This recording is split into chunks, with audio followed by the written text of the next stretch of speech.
آگے کچھ قول اور دعوت کے قبول کرنے کے آداب اور دعوت میں کیسے شرکت کریں وہ عرض کرنا چاہوں گا۔ سب سے پہلے دعوت کا طریقہ کار یہ ہے کہ اپنے قرابت داروں، قریب کے رشتہ داروں کو دعوت پہ بلانا چاہیے تاکہ اس کے دل میں نفرت پیدا نہ ہو۔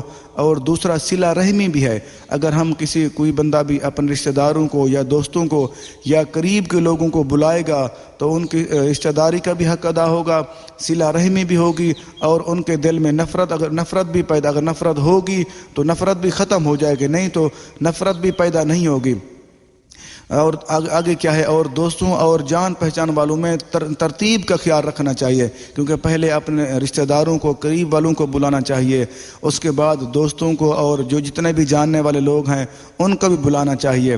اور دکھاوے کی نیت سے دعوت نہ کرے بلکہ مسلمان بھائی کے دل کو خوش کرنے کے لیے دعوت کرے، اور سنت رسول صلی اللہ علیہ وسلم سمجھ کر جس کے بارے میں معلوم ہو اس کا آنا مشکل ہے اس کو بھی دعوت نہیں دے۔ کچھ لوگ ہوتے ہیں کہ بہت زیادہ دور ہوتے ہیں پھر بھی اس کو دعوت دے رہے ہوتے ہیں۔ اگر کسی کا خیال رکھنا چاہیے، کوئی بندہ مجبور ہے یا کسی مشکل میں ہے یا اتنا زیادہ دور ہے وہ نہیں آ سکتا، اس کو بھی دعوت نہیں دینی چاہیے۔ اسے یہ کہنا، البتہ یہ کہہ سکتے ہیں کہ جب آپ کو ٹائم ملے، جب آپ کا چکر لگے میرے علاقے میں، آپ کو میری طرف سے دعوت ہے، آپ میرے پاس لازمی آنا۔ ایسا تو ہو سکتا ہے، ایسا تو کر لینا چاہیے، کسی کو مجبور نہیں کرنا چاہیے، کیونکہ اگر اس کو پتہ ہوگا، کیونکہ دعوت پہ جانا سنت ہے اور لازم ہے، وہ لازمی کوشش کرے گا، اور اس کا آنا مشکل، اس کو دعوت نہیں دینی چاہیے۔ ایسے شخص کو بھی دعوت نہ دے جس کے آنے سے دوسروں کو تکلیف ہو، کیونکہ کچھ لوگ ایسے ہوتے ہیں کسی کا دل نہیں کر رہا ہوتا کسی کے بارے میں، اور اس کو بھی دعوت نہیں دینی چاہیے کیونکہ کسی کے دل آزاری نہ ہو۔ آگے ایک طریقہ کیا ہے، حضرت سیدنا سفیان ثوری رحمۃ اللہ علیہ فرماتے ہیں، وہ ان کا قول عرض کرنے لگا ہوں کہ جس نے کسی کو دعوت پر بلایا حالانکہ اس کے آنے کو پسند نہیں کرتا تو اس پر ایک جرم ہے۔ اگر کوئی بندہ کسی کو دعوت دیتا ہے، دعوت پر بلانا چاہتا ہے، اگر اس کا آنا پسند نہیں کرتا، اس کو دعوت دے رہا ہے، پھر بھی ایک جرم دار ہے۔ اگر وہ آ گیا اس پر 2 جرم ہیں، کیونکہ اس نے ناپسند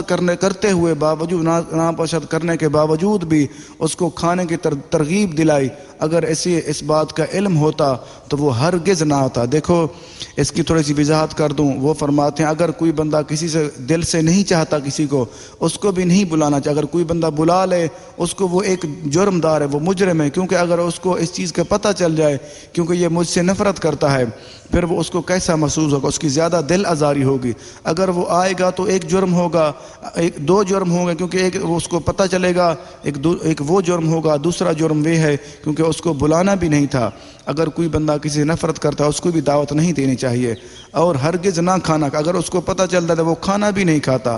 اور فقراء اور صالحین کو کھلانا، نیکی پر مدد کرنا، اگر کسی غریب کو یا مستحق کو، مسکین کو کھانا کھلانا وہ نیکی پر مدد کرنا ہے۔ وہ فرماتے ہیں جبکہ فاسق و فاجر کو کھانا کھلانا، اگر کسی جرم دار کو، مجرم کو کھانا کھلانا، جو بندہ کھانا کھلائے گا، دعوت کرے گا، اس کا مطلب وہ فرماتے ہیں وہ یہ ہے کیونکہ اس کو جرم کے معاملے میں وہ طاقت دے رہا ہے، اس کی مدد کر رہا ہے۔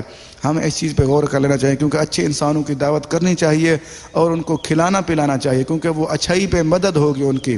اگر ہم کسی برے انسان کو، اللہ نہ کرے، یا ہم برے ہوں، کوئی ہمیں دعوت دے، وہ بھی سمجھ لے ہمیں دعوت دے کے برائی کو دعوت دے رہا ہے، برائی کو زیادہ بڑھا رہا ہے۔ اگر ہم کسی برے انسان کو دعوت دیتے ہیں، اگر ہم اس کو کھلاتے پلاتے ہیں، وہ ہم اس کی برائی کے معاملے میں مدد کر رہے ہیں۔ یہ چیز ہمیں آج کے بعد سوچ لینے چاہیے۔